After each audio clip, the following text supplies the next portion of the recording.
أصدقائي في القناة وأولاد حبايبي تيمور وطارق، يلا بينا نحل سؤال جديد مع بعض.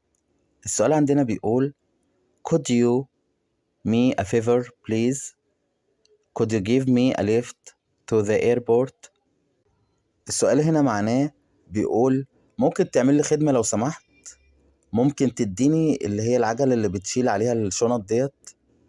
فهنا كلمة favor could you favor بتاخد do favor بتاخد do favor يعني رجاء، ممكن تقدم لي رجاء.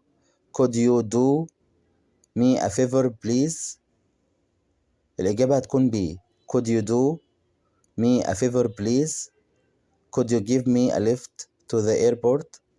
ممكن تديني العجلة بس عشان أنا لحد المطار، بس أنا جوه أشيل عليها الشنط.